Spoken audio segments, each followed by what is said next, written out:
Les vraies voix Sud Radio, 17h-20h, Philippe David, Cécile de Ménibus. Bienvenue, c'est les vraies voix jusqu'à 19h avec nous pour parler de l'actu. Philippe Bilger, Françoise Degois, Tom Conan qui est notre auteur du jour. Quoique vous êtes tous auteurs finalement. Oui, on est tous à la hauteur surtout. Auteur à la hauteur. Non, ça c'est ce jeu de mots. C'est quand même la classe. Qui est le plus haut. C'est-à-dire, je sais pas. Vous voulez qu'on fasse un baromètre dites-nous sur les réseaux sociaux qui vous préférez. Vous préférez Françoise, Philippe Bilger ou Tom? Il faut quelque chose de Philippe David, vous préférez qui? Moi, je ne me mouille pas. Ouais, comme d'habitude. On pourrait même gagner une médaille. Oui, tu sais, Philippe David, c'est l'incarnation de la phrase de Jules Renard que j'adore, qui va à beaucoup de politiques, notamment à François Hollande, n'écoutant que son courage, qui ne lui disait rien. Excellent. Magnifique. Jules Renard, n'écoutant que son courage, virgule, qui ne lui disait rien. Allez, bienvenue dans les vraies voix. Prenez parti, tu te rends compte. C'est le grand débat du jour. Les vraies voix Sud Radio, le grand débat du jour. Le terme rapatriement, qui est toujours employé, indique une sorte de devoir moral et c'est un terme qui est absurde, inadapté pour des gens qui ont renié leur patrie. On n'a pas attendu la décision de la Cour européenne des droits de l'homme pour avancer, puisque cet été, c'était au mois de juillet, la France a procédé au rapatriement de 16 femmes et d'une trentaine d'enfants. Tout dépendra de leur profil et de la menace qu'elles représenteront une fois sorties de prison. On a des profils très différents. Des femmes qui ont simplement suivi leur mari djihadiste, avec leurs enfants bien souvent, et puis d'autres qui non seulement ont adhéré à l'idéologie mortifère du groupe terroriste, mais ont également été impliqués dans ces opérations. Les évasions de prisonniers se multiplient en Syrie. Il est donc urgent de juger les adultes avant qu'ils ne s'échappent. C'est l'intérêt de la France. Pourquoi ? Pour retracer les parcours, reconstituer les filières si filières il y a eu, bref, être plus efficace dans la lutte antiterroriste. Dans rapatriement, il n'y a pas de... Sommes-nous en capacité de traiter en France le rapatriement des femmes djihadistes et leurs enfants? Ce rapatriement qui fait chaque fois beaucoup parler. Pour l'instant, vous dites non à 91%, Philippe. Oui, Cécile, poussée par la Cour européenne des droits de l'homme, c'est la 3e opération de rapatriement depuis le mois d'octobre. Alors, est-ce qu'on a le choix, puisque c'est la Cour européenne des droits de l'homme qui nous le demande, ou est-ce que vous êtes outrés en disant que de toute façon, on ne pourra pas surveiller ces femmes une fois qu'elles seront sorties et qu'elles pourront commettre des attentats? Venez nous dire votre sentiment au 0826 300 300. Et notre invité pour en parler, Fabrice Balanche, est avec nous. Bonsoir. Bonsoir. Bienvenue sur Sud Radio. Bonsoir. Spécialiste du Proche-Orient et maître de conférences à l'université Lyon 2. Et avant tout, un tour de table avec vous. On démarre par Philippe Bilger sur ce rapatriement. Nous avions déjà, je crois, abordé le problème à Sud Radio et à l'époque, nous n'avions pas d'éléments très précis pour trancher, de mon point de vue en tout cas. Là, il me semble que comme c'est le 3e rapatriement, que apparemment les enfants ont été placés dans des services d'accueil à l'enfance et que les adultes ont été incarcérés, je ne vois pas au nom de quoi, finalement, à la réflexion, je m'opposerai à cette mesure qui a été prise. Je peux comprendre la réaction de nos auditeurs qui signifie en quelque sorte que ça n'est pas vraiment un don pour la France que de les accueillir, et pourtant il me semble qu'on n'a pas le choix et que c'est cohérent sur plusieurs plans. Est-ce qu'on a assez de recul, Françoise Degois, aujourd'hui? Oui, moi je pense qu'on a assez de recul, on a des retours d'expérience, et puis j'ai trouvé à la fois comique et un peu énervant, mais il me pardonnera car je l'aime beaucoup, de la part de Philippe David, le titre pompeux, ces gens ont pris les armes contre nous. Où est-ce que vous avez vu des femmes qui prennent les armes contre les gens? Les gens de Daesh ont pris les armes contre nous. Excusez-moi, non, les femmes ont soutenu Daesh, j'entends bien, moi je ne suis pas en train de bémoliser leur action, mais ce ne sont pas des combattantes à part entière, c'est pas des gens qui tirent et qui savent. Écoutez, on parle d'enfants et de femmes, ok?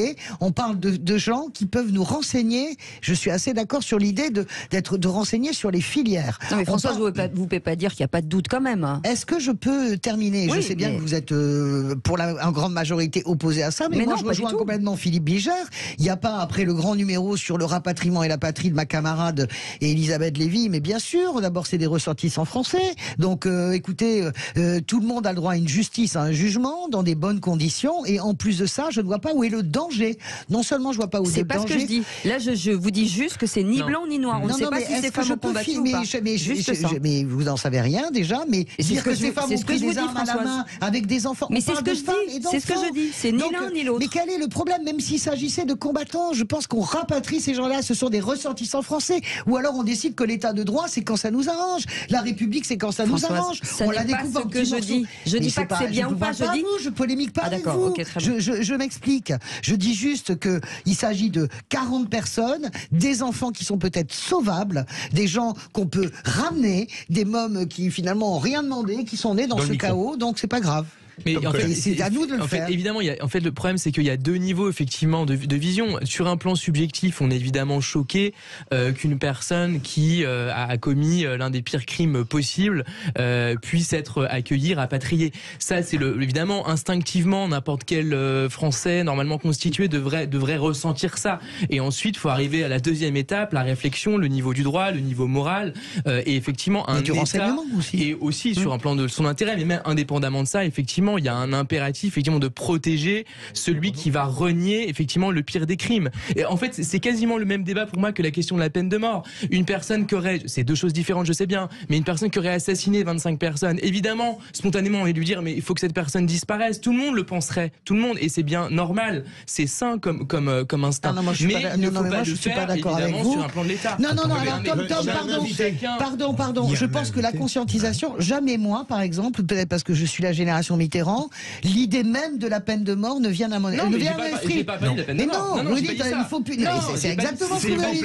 S'il vous plaît, on a un invité. C'est pas tout ce que j'ai dit. Non, j'ai pas dit quoi. C'est sain et c'est normal. Il faut écouter. J'ai pas dit ça. J'ai dit qu'une personne qui a assassiné 25 enfants, par exemple, l'instinct que n'importe qui. Je peux terminer. L'instinct, c'est de dire cette personne effectivement. Non, pas de mérite la peine de mort. Stop. C'est pas ce que j'ai dit.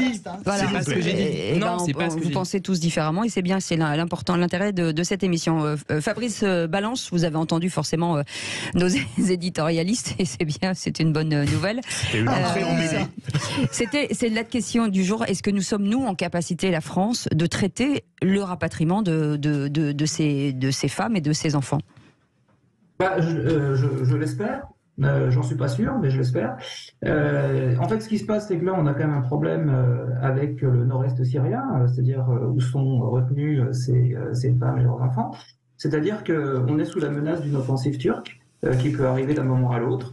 Et par conséquent, ces camps où ils sont retenus peuvent passer sous le contrôle des Turcs, voire sous le contrôle du régime syrien s'il y a un accord qui se concrétise entre Assad et Erdogan. Donc il y a quand même urgence de rapatrier ces personnes pour les mettre en sécurité, parce que sinon ils peuvent se perdre dans la nature, revenir en France par d'autres moyens. Après, sur le traitement de ces personnes, ça c'est une question, parce que ça se fait un peu dans l'urgence. Il y a, je suis pas tout à fait d'accord avec vous, les femmes, il y a des femmes combattantes. Peu, mais il y a des femmes combattantes. Merci la de répartition des entre tâches, peu et pas, Françoise. Entre les djihadistes, c'est l'homme combat et la femme conçoit. Elle conçoit, mais elle apprend à se défendre. On leur a appris à manipuler des armes pour pouvoir se défendre en cas d'attaque. Et on leur a confié aussi une ceinture d'explosifs pour le cas échéant se faire exploser. Il y en a qui l'ont utilisé, qui ont tué des combattants kurdes et arabes lors de la reprise de Raqqa. On parle des femmes qui arrivent. Fabrice, s'il vous plaît. Non, mais c'est un point très important. Les femmes qui arrivent là sont des femmes de djihadistes qui conçoivent exactement comme vous l'avez dit des enfants. Est-ce que ces femmes ont pris les armes pour autre chose que pour se défendre? C'est un vrai sujet. Je pense que c'est rarissime dans les cas. Est-ce que d'abord on le sait, on ne sait pas, peut-être pas. Si vous permettez, on va faire réagir au 0826 300 300 et Bruno qui est avec nous, notre vraie voix. Bruno voulait réagir? Oui, bien sûr. je vais vous raconter une petite histoire. Vous avez 10 détenus qui sont libérés de prison et quelqu'un vient vous voir, à vous, votre famille, hein, vous êtes mariés, vous avez des enfants, ainsi qu'à d'autres familles. Alors bien évidemment des familles de gauche, puisqu'on sait bien que la gauche a beaucoup de cœur et d'humanité. Et on vous dit, dans le cadre de la réinsertion de ces 10 détenus, on vous les confie, on vous demande de les loger, de vous occuper d'eux pendant quelques semaines, et les frais, vous inquiétez pas, sont intégralement pris en charge. Et comme vous êtes de gauche, vous voyez là l'occasion de mettre vos idées en concordance avec vos actes. Donc, un petit peu piqué par la curiosité, vous demandez pourquoi ils ont été incarcérés. Alors on vous dit que certains c'est un petit peu de stup, d'autres c'est des conduites sous l'emprise d'alcool, tout ça. Et on vous dit qu'il y en a un qui a enlevé un enfant, qui l'a séquestré, qui l'a violé. Voilà, mais vous savez pas lequel. Mais comme vous n'êtes pas toujours chez vous, que vous avez quand même du travail, vous faites des courses, etc., qu'est-ce que vous faites? Vous continuez à dire mon bon cœur, ou par principe de précaution, vous dites dans le doute, je vais m'abstenir parce que je ne veux pas mettre ma famille en danger. Quel est le sens de cette histoire qui n'existe pas? Quel est le sens? Pardonnez-moi Bruno, mais je vous pose la question parce que c'est très important. Quelle est cette vérité parallèle que vous inventez selon que quelqu'un pourrait revenir chez vous et vous confier 10 détenus, vous demander, puisque vous êtes de gauche, de les accueillir? Ça n'existe pas, ça. La justice française ne fonctionne pas comme ça. Non, c'est une question de principe. Vous faites une métaphore qui est même inimaginable. Vous comprenez ce que je veux dire? Oui, mais moi, je suis sûr que les auditeurs m'ont compris. Non, mais on peut comprendre. En fait, comme pour la peine de mort et comme ce qu'il vient de dire, je saisis. Pardon, je ne vais pas reprendre la joute entre vous deux. J'aurais aimé poser une question tout de même à notre invité. Vous avez commencé votre intervention en disant « J'espère que la France pourra accueillir ». Quelles sont les choses qui, à votre avis, pourraient être négatives dans le dispositif d'accueil en France, qui pourrait faire échouer cet accueil? Il faut savoir que donc, ces personnes qui vont être mises en prison immédiatement, parce que elles se sont rendues dans une zone contrôlée par Daesh en toute connaissance de cause, et par conséquent il y aura une peine de prison à la clé, même si on n'a pas de preuves qu'elles ont pris des armes, qu'elles ont joué une activité quelconque, parce que ça aussi c'est un problème, on n'a pas de preuves pour vraiment les condamner sur le long terme. Mais il faut savoir que la déradicalisation, ça ne marche pas dans 80% des cas. C'est vrai, ça, c'est vrai. Donc, le problème, il est là. Et que vous avez, en fait, finalement, dans les services sociaux, ou les personnes qui s'occupent de la déradicalisation, finalement, une grande mensuétude à l'égard de ces personnes qui se sont trompées, ils ont droit à une seconde chance, etc. On ne prend pas la mesure, finalement, de ce djihadisme, l'atmosphère, de ce qui a poussé ces femmes à rejoindre Daesh, à continuer à entretenir en fait la flamme de Daesh parmi leurs enfants, parce qu'elles conçoivent, mais aussi elles éduquent, pour préparer une nouvelle génération de combattants. Donc moi je ne suis pas sûr que les services sociaux, que les gens qu'on va mettre en face d'eux soient assez forts pour pouvoir leur résister, et que c'est pas eux finalement qui vont se retrouver convaincus par les prisonnières. Le 0800, pardon. Fait beaucoup réagir au 0826 300 300. Avec Renaud qui nous appelle de Rodez. Bonsoir Renaud. Bonsoir Renaud. Bonsoir les revois.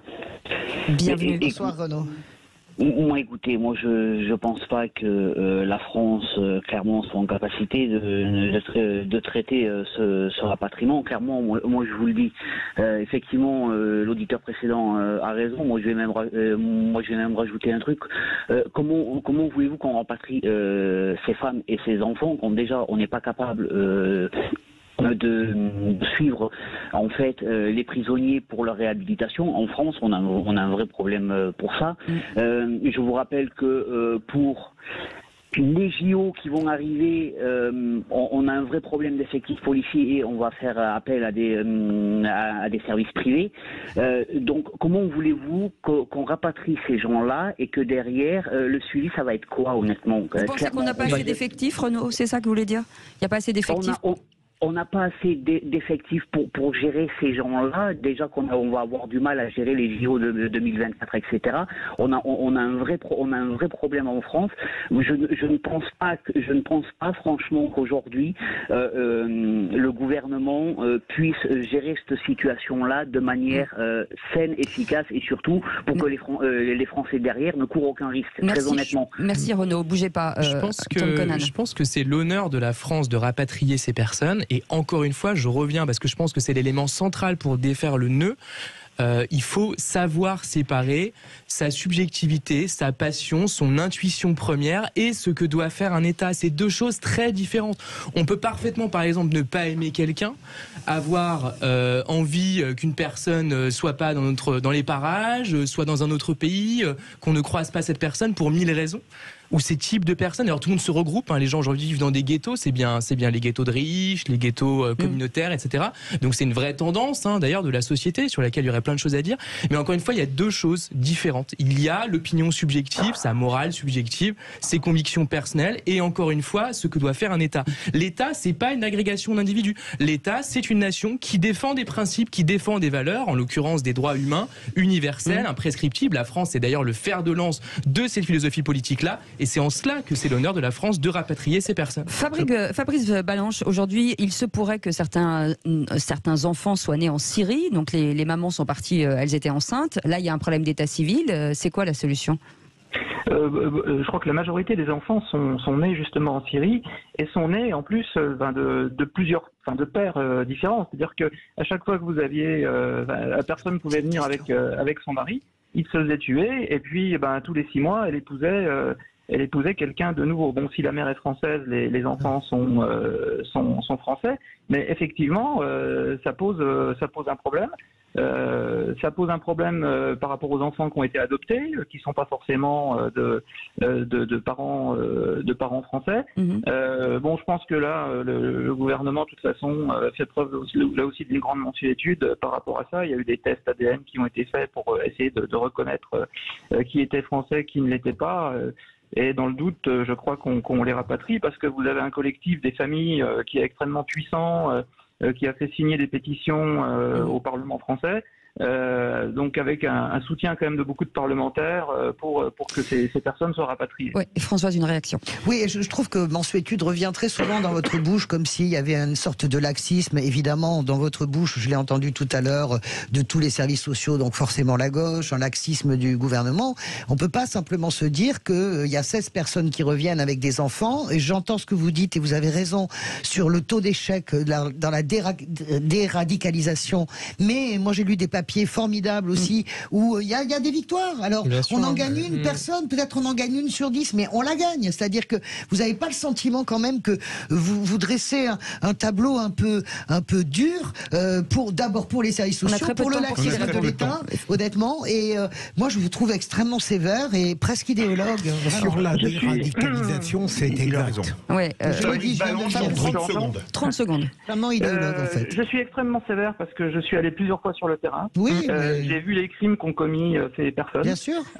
Et ensuite, je connais malheureusement l'état de nos services sociaux en France et l'absence justement de capacité à pouvoir réaliser cette déradicalisation. Ok, on peut en sauver 1 sur 10, d'accord. Mais qu'est-ce que vont devenir les 9 autres? Et qu'est-ce qu'on fait de l'état de droit, Fabrice? Qu'est-ce qu'on fait de l'état de droit? Ce sont des ressortissants français, ils ne sont pas jugeables par les Françoise, merci beaucoup Fabrice Balanche d'avoir été avec nous. Merci Renaud, merci.